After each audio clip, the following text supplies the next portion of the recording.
Hey everyone, it's Blake. Welcome in to episode number 23 of our AEW 2022 save and TEW 2020. This is Rampage for August, week 4. I know we've been a little slow on the AEW video releases here recently. I think it's been a week and a half, something like that, since we did the last one. But you guys know I've started the TCW save in the C-Verse, and a lot of great feedback on that one. So we've kind of kept the momentum going, but still have our AEW and WWE saves. And yes, so we're on to another episode of Rampage here. And after this, we will have Dynamite and Rampage for the following week, and then it will be All Out, as we know. So, not that far away from our first pay-per-view in the save, even though time-wise it took a little while to get to it. All right, let's start with the pre-show. Santana and Ortiz get the win over the Gun Club here, 56 overall. As always, you have to kind of keep in context of where the Gun Club was at the time, but these days, as we know in reality, a little bit further along than they are here, as their popularity is kind of in like the 20s, I think. And we have them down in OVW, getting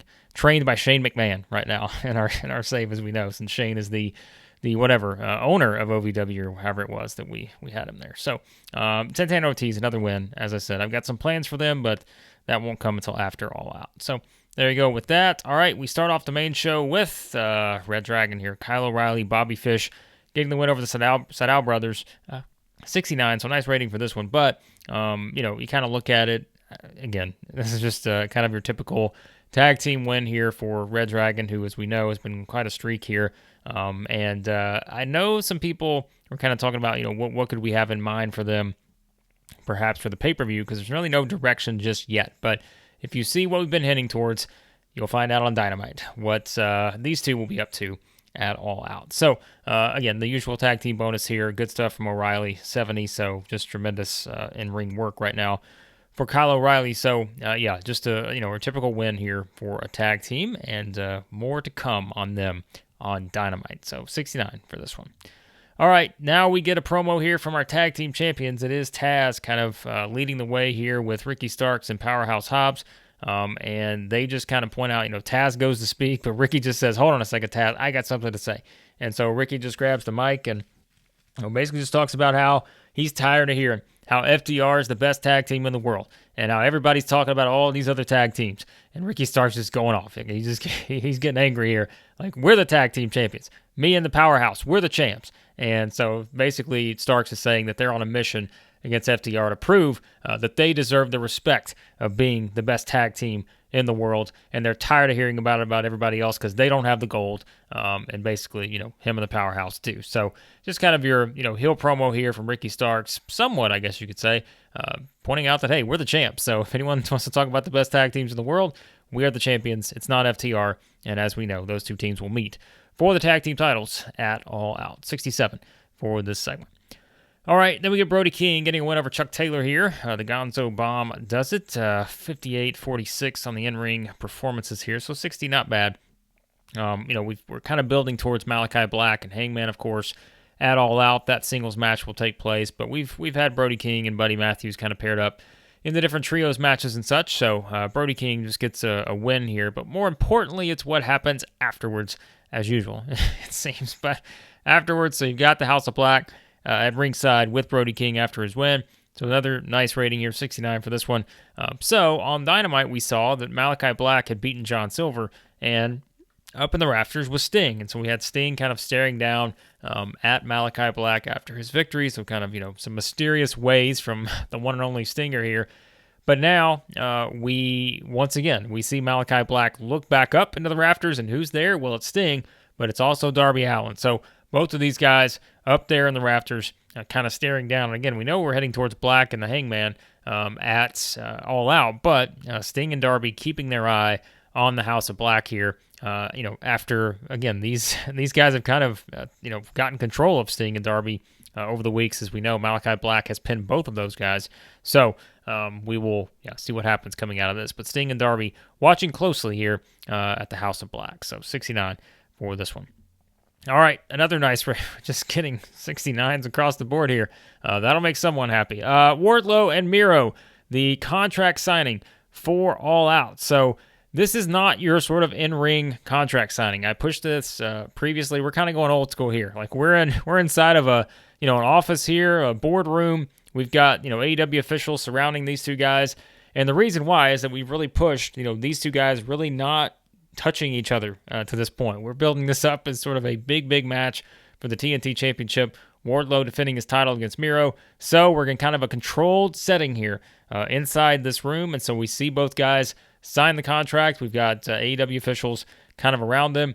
And then, we just kind of have these two stand up and they're on opposite sides of the table. And that's kind of what we get here. So just again, we're not really doing the usual, these guys are going at, throwing each other everywhere and all this other stuff. We do that sometimes with certain storylines, but in this one, we're keeping them apart, and we're doing it for a reason. So all these officials kind of holding these guys back in this office room here, and so they all stand in the middle of them to make sure there's going to be no physicality as we head towards these two just hauling off on each other at All Out for the TNT Championship. So 69 again for this one, and I'm very looking forward to that match. I think it's going to be very, very fun to see how it plays out. So.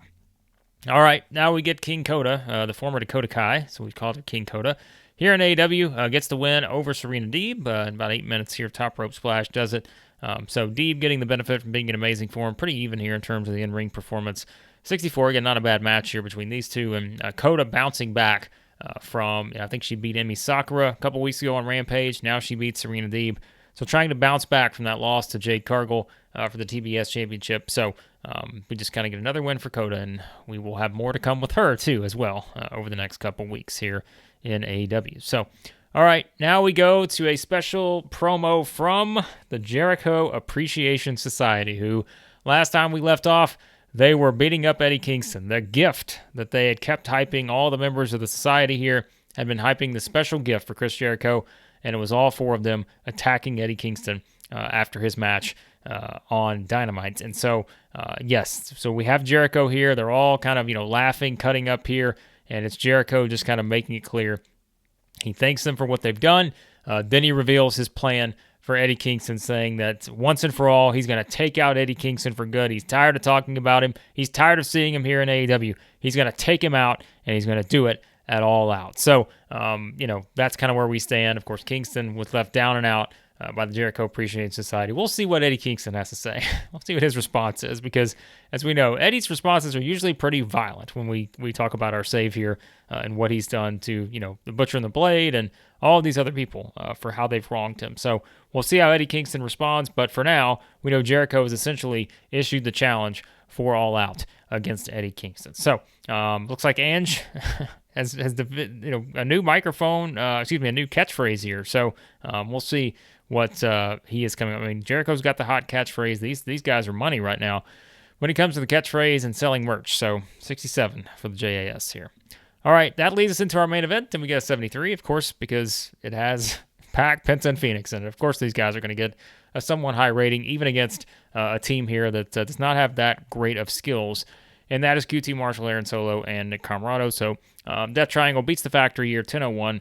Pac forces the submission from Comoroto. So good work there from Pac. So Phoenix 84, Pac 80 in terms of the in-ring performances, 40s across the board here for the Factory. But as usual, again, just the in-ring work from these guys is tremendous. And so they get a win here in trios action, but you guys know we're not done because we've really been pushing a little bit of a feud here between these guys and a couple other people in particular, and that's how we wrap up. So not a great promo here from Andrade, but that's all right. It's probably our lowest final rating for an AEW show we've had in maybe ever. So 59, not great to finish it off. But so we get Andrade and Rush coming out, and then that is when we get the official challenge here saying that, Andrade's been talking about this unfinished business. Well, they are going to finish their business, and they're going to do it at All Out. Pac decided to, get involved with their, stuff with the Lucha Bros, and so they can all three come to All Out because Andrade says that he'll be there, Rush will be there, and so will their partner. So setting up a trios match for All Out, Andrade, Rush, and whoever their partner is, against Pac, Penta, and Phoenix here. So we are setting that up. So adds another match to the card here for All Outs. And boy, this All Out card, as I'm going to kind of show you after this episode here, to kind of give you a little teaser of what's to come, this All Out card is really starting to look like something. And we'll talk about it here in a second. So the challenge issued, and it looks like we're going to have a trios match for All Out. So Andrade, Rush, and a partner, Pac, Penta, and Phoenix. So 59, we didn't finish the show here. Not a great final segment. So we actually lose a little popularity in a region. I think that's the first time we've had that in AEW. So maybe we'll blame Andrade for that, but I don't really blame him. This was kind of a, I mean, look, at this point, you guys know we're just trying to pretty much get to All Out, and so we just kind of had to put some of this stuff in here. But we'll have the go home edition of Dynamite and Rampage, which will add a little more of a boost heading into that show. But so we gain popularity in 6. Of course, we get an overall 69. I mean, this is like the 69 show here.